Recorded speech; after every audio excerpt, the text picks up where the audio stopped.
નમસ્કાર, જય ગણેશ. દર્શક મિત્રો, વીટીવીની વિશેષ રજૂઆત ભવિષ્ય દર્શન કાર્યક્રમમાં હું શાસ્ત્રી મુકુંદ પંડ્યા આપ સર્વ દર્શક મિત્રોનું હાર્દિક સ્વાગત કરું છું.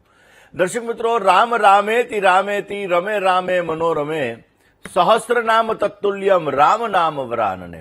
એકવાર ભગવાન શિવે માં પાર્વતીને એવું કીધું હતું કે જેના નામ મંત્રની અંદર હું લીન છું એવા રામ નામના મંત્રના જપ કરવાથી પણ જીવનની અંદર દરેક પ્રકારના કાર્યો સિદ્ધ થાય છે. અનંત સહસ્ર નામ તત્તુલ્યમ રામ નામ વરાનને, એટલે કે રામનું નામ એક એવું નામ છે કે જે રામના વ્યક્તિત્વ કરતા પણ રામનું નામ વિશાળ છે.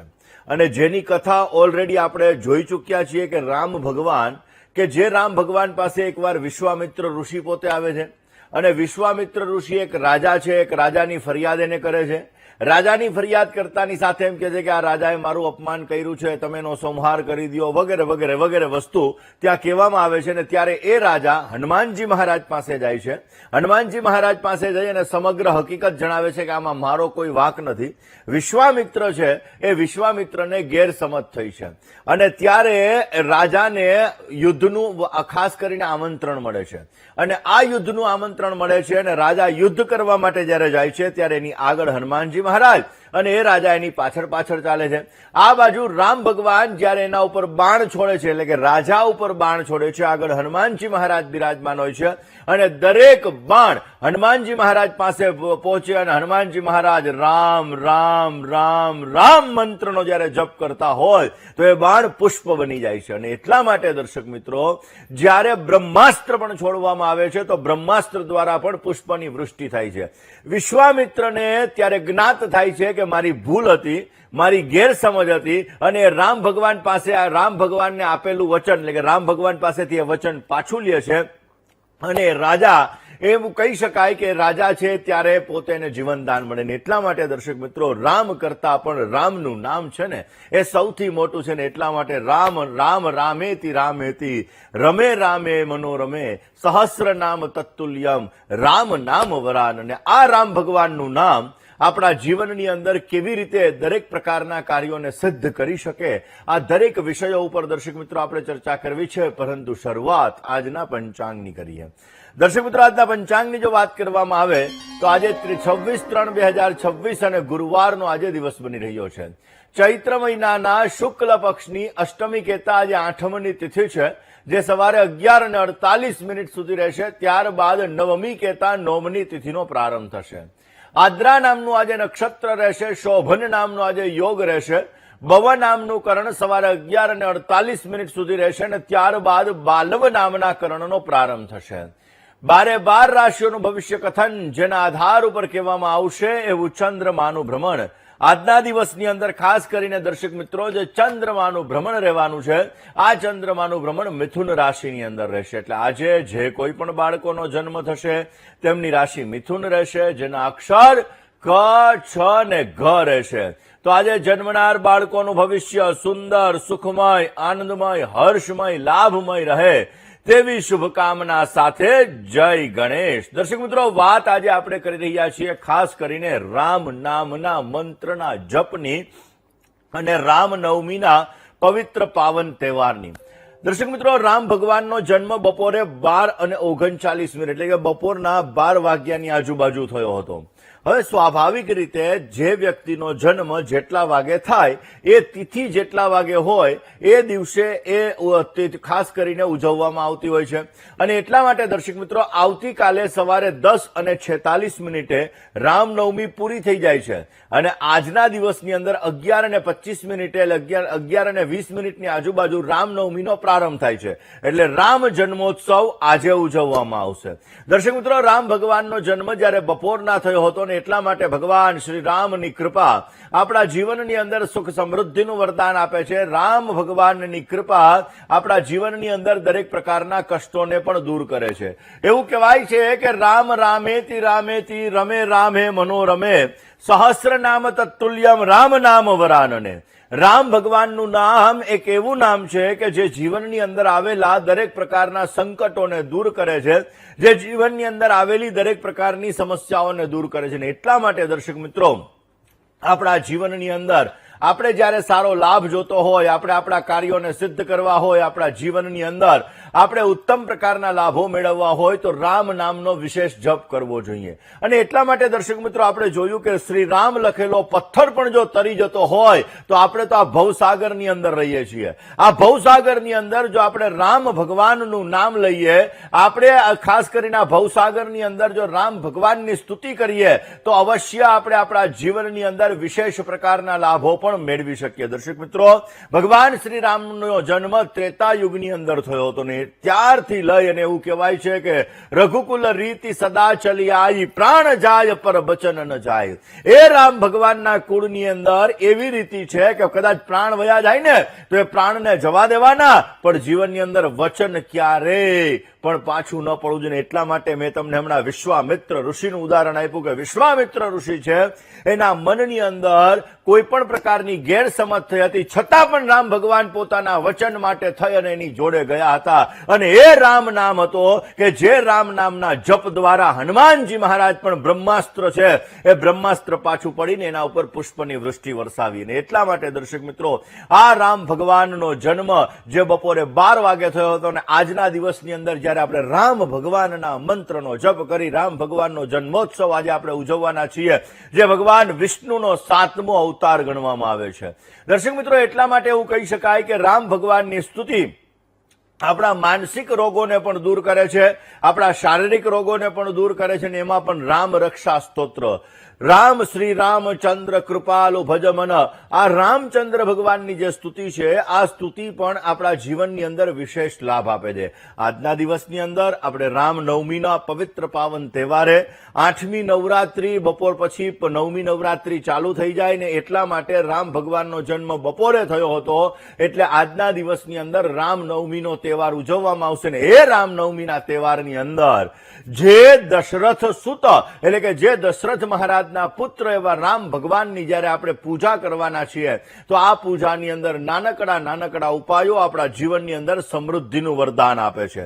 દર્શક મિત્રો, અમુક ઉપાયો એવા હોય છે કે જે ઉપાયો આપણા જીવનની અંદર લાભ આપે. આજે રામ ભગવાનની પૂજા કરતા સમયે આપણે પીળા કલરના ફૂલ અર્પણ કરવા જોઈએ, તુલસીના પાન અર્પણ કરવા જોઈએ, ગાયના ઘીનો દીવો પ્રજ્વલિત કરવો જોઈએ, રામ ભગવાનની આપણે આરતી ઉતારવી જોઈએ, રામ ભગવાનની આજે આપણે સ્તુતિ કરવી જોઈએ. અને આ રામ ભગવાનની સ્તુતિ કરવાથી, રામ ભગવાનના મંત્રનો જપ કરવાથી આપણા જીવનની અંદર વિશેષ લાભો પણ આપણે મેળવી શકીએ છીએ. દર્શક મિત્રો, રામ ભગવાનના મંત્રનો જપ આપણા કાર્યોને અવશ્ય સિદ્ધ કરે છે. ને એવું કહેવાય છે કે રામાય નમઃ આ મંત્રનો જો રોજને માટે જપ કરવામાં આવે, રામચંદ્ર સ્તુતિનો જો રોજને માટે પાઠ કરવામાં આવે તો રામ ભગવાનની વિશેષ કૃપા પ્રાપ્ત થાય છે. અને એ જ કૃપા આપણા જીવનની અંદર અનન્ય લાભ પણ આપે છે.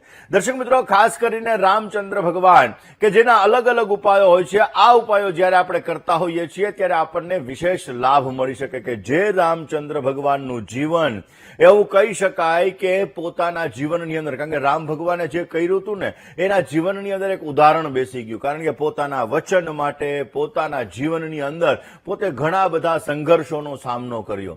આજે જ્યારે રાજ તિલક થવાનું હતું તો એ વચન માટે થઈને વનવાસ ભોગવ્યો. વનવાસ ભોગવતાની સાથે જ આજે વનવાસની અંદર અનેક પીડાઓ સહન કરીને એ રામ ભગવાનની સ્તુતિ આપણા જીવનની અંદર વિશેષ લાભ આપે છે. તો દર્શક મિત્રો, નાના ઉપાયો વિશે આપણે ચર્ચા કરીશું, રામ ભગવાન વિશે આપણે ચર્ચા કરીશું, પરંતુ એ પહેલા વાત કરી લઈએ એક કોલર મિત્ર સાથે એની સમસ્યાના સમાધાનની કરીએ. હલો, જય ગણેશ મહારાજ. જય ગણેશ. જન્મ તારીખ છે 30/5/97. 30/5 કે 20/5? 30/5/97. 30/5/97.